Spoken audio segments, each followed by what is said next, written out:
जय हिंद दोस्तों, स्वागत है आपका आपके अपने YouTube चैनल यूपी एग्जाम्स में। दोस्तों, इस वीडियो के माध्यम से मैं यूपी पीसीएल के 24 नवंबर के फर्स्ट शिफ्ट की पूरी एनालिसिस आपके सामने दूंगा कि किस टॉपिक पे आपको ज़्यादा फोकस करना है और किस किस सेक्शन से किस टाइप के क्वेश्चन आए थे। बात करें जीके की, तो जीके आप कह सकते हैं कि जैसे पिछले शिफ्ट में आपका जीके का पेपर हुआ है, सेम उसी आधार पे आपका ये शिफ्ट भी आया है। आप इसमें अगर 15 से 20 क्वेश्चन किए हैं तो आपका एक गुड अटेम्प्ट माना जाएगा। बात करें क्वेश्चन की, तो सबसे पहले आपका ये क्वेश्चन आया था कि 11वीं अनुसूची को किस संविधान संशोधन के तहत जोड़ा गया था। उसके बाद ये आया था हरित क्रांति किस पंचवर्षीय योजना के तहत लाई गई थी। उसके बाद एक क्वेश्चन ये था कि बंदा सिंह बहादुर को किसने मारा था। और उसके बाद अगर हम बात करें पॉलिटी की, तो पॉलिटी में आपको 3 से 4 क्वेश्चन देखने के लिए मिले थे। पहला आपका ये हो गया कि 11वीं अनुसूची को किस संविधान संशोधन के तहत जोड़ा गया था। उसके बाद ये आपका ये क्वेश्चन हो गया भाग 4A किससे संबंधित है, आपका ये क्वेश्चन हो गया। उसके बाद 2 क्वेश्चन और हैं आपके पॉलिटी में। उसके बाद अगर इतिहास से बात करें तो इतिहास से 4 से 5 क्वेश्चन आए थे, जिसमें से आपका एक वेद से क्वेश्चन पूछा गया था। एग्जैक्ट क्वेश्चन आपको नहीं बता पाऊंगा क्योंकि बच्चे ने कई बच्चों से बात की, किसी ने एग्जैक्ट क्वेश्चन नहीं बताया है। मैं आपको जितना बता रहा हूँ लगभग यही क्वेश्चन आपका आया था। उसके बाद अकबर से एक क्वेश्चन आया था। आप देखेंगे कि प्रत्येक शिफ्ट में जितना भी मैंने एनालिसिस करवाया है, आप देखेंगे अकबर से एक क्वेश्चन आ रहा है, इसलिए अकबर वाला टॉपिक आप याद कर लीजिए। पहले जो कल वाली शिफ्ट में हुआ था उसमें आपका ये पूछा था कि हल्दी घाटी का युद्ध कब हुआ था, और इसमें अकबर से क्वेश्चन आया है। उसके बाद नदी से क्वेश्चन आया था, जो नदी था वो दक्षिण भारत की एक नदी थी, उससे संबंधित था। बच्चे ने एकदम एग्जैक्ट नहीं बताया, बस इतना बताया कि दक्षिण भारत की एक नदी थी, उसका उद्गम स्थल पूछा था।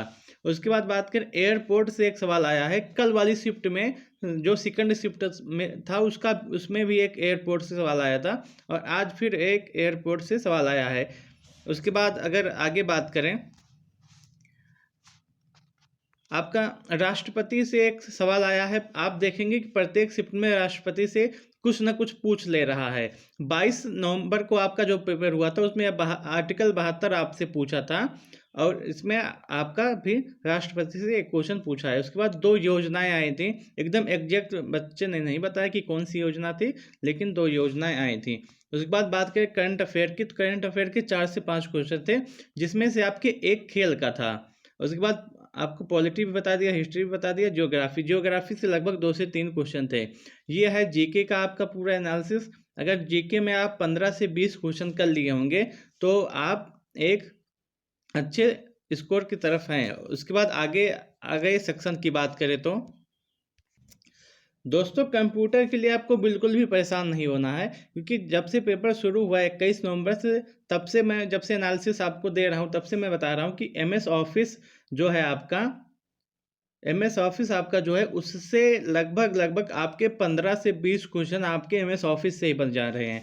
एक्सेल से या तो पावर पॉइंट से या तो वर्ड से। आज ज़्यादा क्वेश्चन वर्ड से देखने के लिए मिला था, और इसमें एक सवाल ये था कि इसमें आप किस शॉर्टकट की से आप पेस्ट कर सकते हैं, तो एक शॉर्टकट की भी एक्सेल से आप देखेंगे तो आ रहा है। उसके बाद जो एमएस ऑफिस में एक्सेल पावर पॉइंट और वर्ड है, उसमें एफ सीरीज एफ फंक्शन की जो होता है, F1 F2 F dot dot के F12 तक, उनका क्या काम है, उनसे क्या होता है, इससे भी एक सवाल आपको देखने के मिल रहे हैं। उसके बाद फुल फॉर्म से आपके आज सिर्फ 2 ही सवाल आए थे फुल फॉर्म से।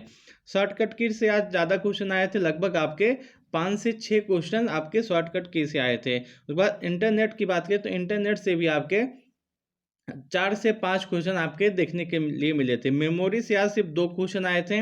उसके बाद कंप्यूटर जनरेशन जो आपका होता है कि किस पीढ़ी में कौन सा कंप्यूटर आया था, किस हिसाब से उसका विकास हुआ था, उससे आज एक क्वेश्चन आया था। और आज मेल से भी आपके क्वेश्चन आए थे कि मेल में जो @ होता है उसका क्या काम होता है, उसका क्या नाम होता है। उसके बाद इनपुट एंड आउटपुट से आपके 3 क्वेश्चन आपको देखने के लिए मिले थे, इनपुट और आउटपुट से। अगर आप इतना ही, जितना मैं बता रहा हूँ इतने ही टॉपिक अगर आप बढ़ के चले जाएंगे तो आपका 25 से 30 आराम से हो जाएगा। आपको 25 से 30 नंबरों के लिए कंप्यूटर में बिल्कुल परेशान होने की नहीं ज़रूरत है। बस आप इतने टॉपिक को फिर से एक बार रिवीजन कर लीजिए, क्योंकि कंप्यूटर का सेक्शन सबसे ज़्यादा इम्पोर्टेंट है। अगर 20 नंबर नहीं आया तो आपका पेपर देने का कोई मतलब ही नहीं रहेगा। इसलिए आप इन टॉपिकों को अच्छे तरीके से पढ़ लें, याद कर लें, एकदम क्लियर कर लें, बस इतने टॉपिक को। उसके बाद अगले सेक्शन की बात करें तो हिंदी में अगर आप बात करेंगे तो आप देखेंगे कि आयोग के पास 8 से 10 टॉपिक के अलावा कोई टॉपिक ही नहीं है, क्योंकि जितने भी क्वेश्चन आप पूछे जा रहे हैं बस इन्हीं 8 से 10 टॉपिक जो है इसी से पूछे जा रहे हैं। उसके अलावा आपका कोई भी क्वेश्चन नहीं पूछा जा रहा है, न रस से, न छंद से, न अलंकार से, न संधि से, न समास से। इन सब टॉपिकों से एक भी क्वेश्चन देखने के लिए अभी तक नहीं मिले हैं।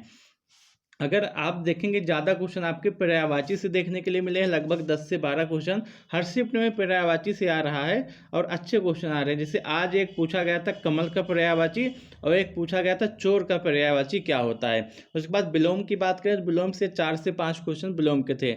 अगर पर्यायवाची और विलोम के मिलाए तो आप देखेंगे आपके लगभग 12 से 15 क्वेश्चन आपके सिर्फ पर्यायवाची और विलोम से बन जा रहे हैं। मुहावरे और लोकोक्तियाँ से अगर आप देखेंगे तो इससे काफ़ी क्वेश्चन आपके देखने के लिए मिले थे। उसके बाद तद्भव अन तत्सम, इससे आपके 4 से 5 क्वेश्चन आए थे। मुहावरे और लोकोक्तियाँ से जो क्वेश्चन आ रहे हैं वो थोड़े 1-2 थोड़े कठिन लेवल के हैं, बाकी सभी आसान हैं।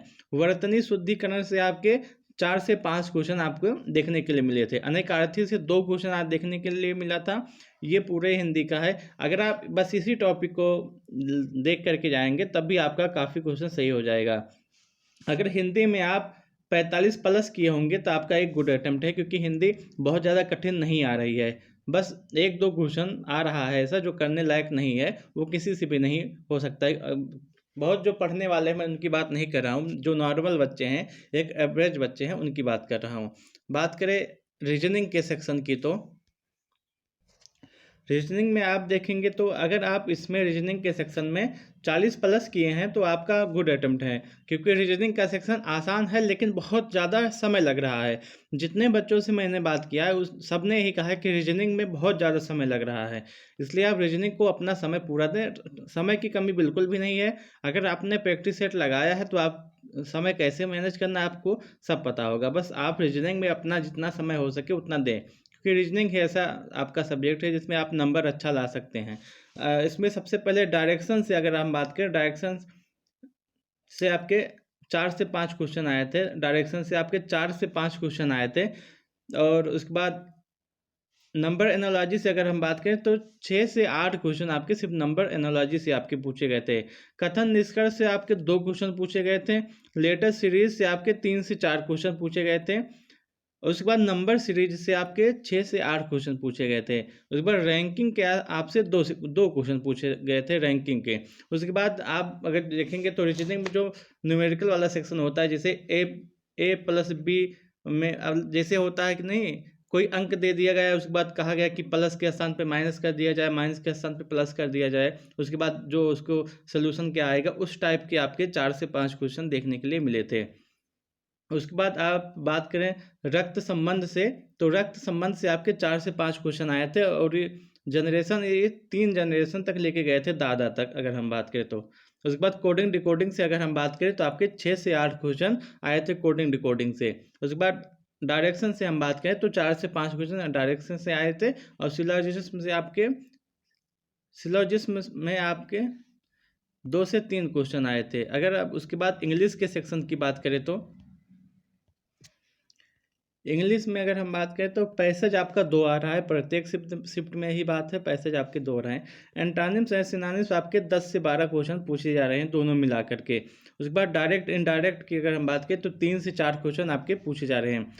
एक्टिव एंड पैसिव से अगर हम बात करें तो 2 से 3 क्वेश्चन आपके पूछे जा रहे हैं। इडियम्स एंड फ्रेज की बात करें तो आपके 4 से 5 क्वेश्चन पूछे जा रहे हैं। ईडर से हम बात करें तो 4 से 5 क्वेश्चन इससे भी पूछे जा रहे हैं। और फिगर आप स्पीच की बात करें तो 4 से 5 क्वेश्चन इसमें पूछे जा रहे हैं। ये है आपका पूरा रिवीजन,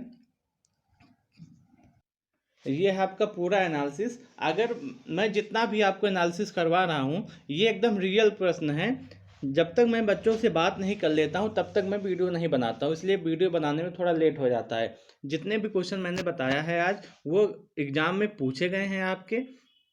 अगर आपको वीडियो अच्छा लगा हो, आपको लगता है कि वीडियो देखने के बाद थोड़ा सा भी हमको क्वेश्चन मिलते हैं या थोड़ा सा भी हमको फ़ायदा होता है, तो आप वीडियो को ज़रूर से ज़रूर लाइक कीजिएगा और चैनल पे एक सब्सक्राइब अवश्य कीजिएगा। वीडियो को लास्ट तक देखने के लिए आपका बहुत बहुत धन्यवाद।